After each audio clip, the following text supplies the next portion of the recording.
I'm a 22-year-old college student. I work part-time at a 24-hour gym near my apartment to help cover rent while I finish my degree. I've worked the night shift there for almost 2 years now, midnight to 8 a.m. Most people think that sounds miserable, but honestly, I liked it. The gym was quiet, I could study at the front desk, and the regulars who came in at that hour were mostly just serious lifters who kept to themselves. It was the kind of job where you could go an entire shift without anything interesting happening. That's why I took it. I don't do well with chaos. All of that changed 6 months ago. It started on a Tuesday night in October. I'd been on shift for maybe 2 hours when the front door opened and a guy walked in that I didn't recognize. That wasn't unusual. We got new members all the time. He was tall, probably mid-30s, dark hair, wearing a plain gray hoodie. He walked up to the desk and said he was interested in signing up for a membership. I pulled up the new member form on the computer and started going through the usual questions. Name, address, emergency contact. He answered everything smoothly and made easy conversation the whole time. He asked how long I'd worked there, whether I liked it, whether I went to school nearby. Normal small talk. I answered without thinking much of it. By the end of it, he had a membership and a key fob, and I had completely forgotten about him before he even made it to the locker room. He came back the next night, and the night after that. By the end of that first week, he was coming in every single night, always between 1 and 2 a.m., always during my shift. I started noticing that he never really worked out. He'd pick a machine with a direct sight line to the front desk, do a few reps, and then just sit there. Sometimes he'd be on his phone, but his eyes were always in my direction. I told myself I was being self-conscious. The front desk was the only thing to look at from that part of the gym. It didn't mean anything. The first time he made me genuinely uncomfortable was on a Friday night, about 2 weeks in. He finished his non-workout and stopped at the desk on his way out like he sometimes did. We made small talk. I mentioned offhand that I was exhausted because I had a morning class the next day and wouldn't be getting home until almost 9. He nodded and said, and I remember this clearly because it stuck with me, "You should really be careful walking to your car alone at that hour." I laughed it off and said goodnight. But I sat there for the rest of the shift with a strange feeling in my stomach that I couldn't shake. How did he know I walked to my car alone? The parking lot was around the side of the building. You couldn't see it from inside the gym. I started paying closer attention after that. The next week, I noticed he had started parking directly next to my car. The lot was nearly empty every night. There were 30 open spaces. He was in the one right next to mine every single time. I mentioned it to my coworker, Danny, who covered the shift right before mine and sometimes overlapped with me by an hour or so. She said she'd noticed him too and that he gave her a weird feeling, but she couldn't explain why. That made me feel less crazy but also more unsettled. About 3 weeks after he first signed up, I got a follow request on Instagram from an account I didn't recognize. No profile picture, no posts, no followers. I declined it and didn't think anything of it. 2 days later, the same account sent me a direct message. It just said, "Hey." I didn't respond and blocked the account. The next night he came in. Something was different about him. He was quieter than usual. He didn't stop at the desk on his way out. He just looked at me for a long moment as he walked past and pushed through the front door without saying anything. I watched him through the glass as he walked to his car. He sat in it for almost 20 minutes without driving away. I could see his head turned toward the building the whole time. I made sure every door in that gym was locked before I left that morning, and I texted my roommate to stay on the phone with me while I walked to my car. A few days went by where he didn't come in.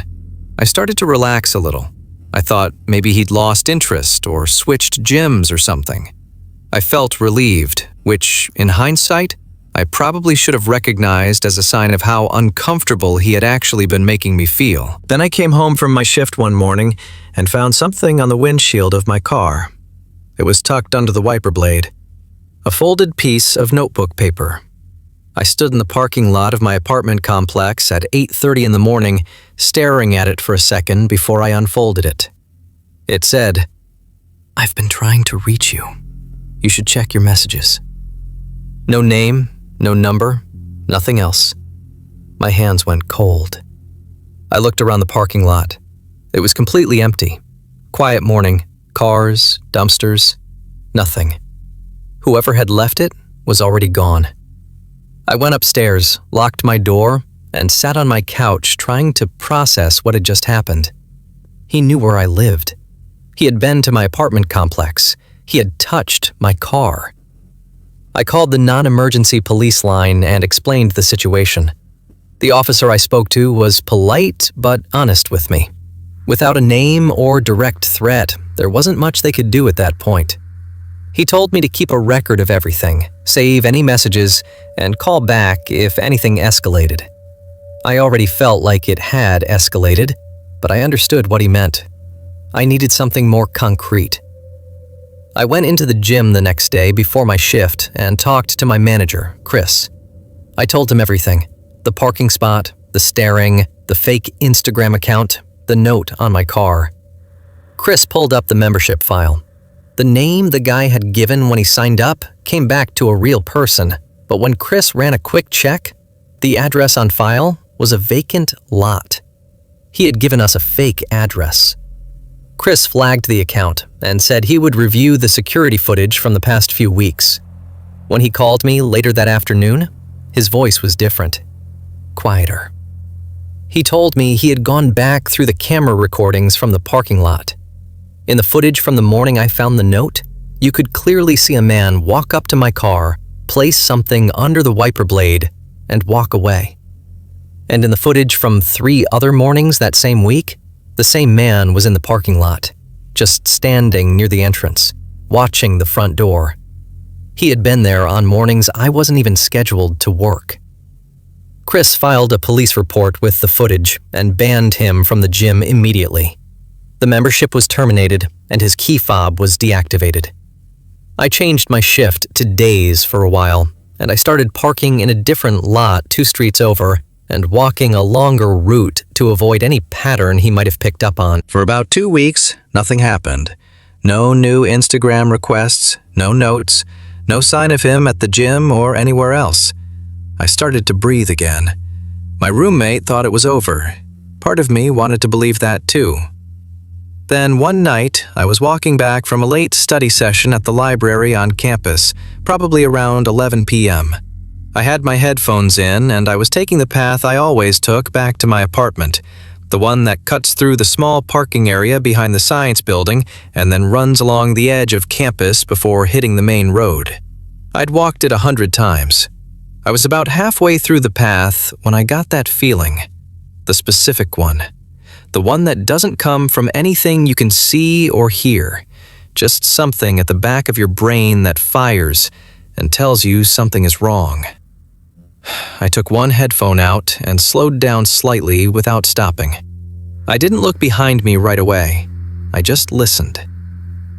Footsteps, about 20 feet back, matching my pace. I sped up just slightly. The footsteps sped up too. I turned the corner around the science building where there was more light and a few other students walking around, and I pulled out my phone and turned the camera on selfie mode and held it up like I was looking at myself. In the reflection behind me, I could see a figure. Tall, gray hoodie. I walked directly toward a group of 3 students I didn't know and fell in step beside them. I said loudly that I'd been trying to catch up with them, pretending I knew them. One of the girls, to her absolute credit, looked at my face and understood immediately. She looped her arm through mine without missing a beat and said, "Oh my God, we've been waiting for you." I don't know her name. I never got to thank her properly, but she walked with that group all the way to the main road, talking like we were old friends, and I didn't look back once. I called the police from the main road. They came and checked the path but found no one. I gave them the description again. Gray hoodie, tall, dark hair, mid-30s. They added it to the existing report. That was 8 weeks ago. I haven't seen him since then. I changed my schedule, changed my routes, changed what I post online and when. I stopped mentioning my shifts or my campus locations in any of my stories. I switched to day shifts permanently, and I don't walk anywhere alone after dark anymore. I still work at the gym. I still love the quiet, but I sleep with my phone on the pillow next to me now. And every morning when I walk to my car, I look at the windshield before I get in. I don't know who he is. I don't know if he moved on or if he's still out there somewhere, keeping track of me from a distance. What I do know is that the night he signed up for that membership and answered all my questions with that easy smile, he already knew exactly what he was doing. And I had no idea.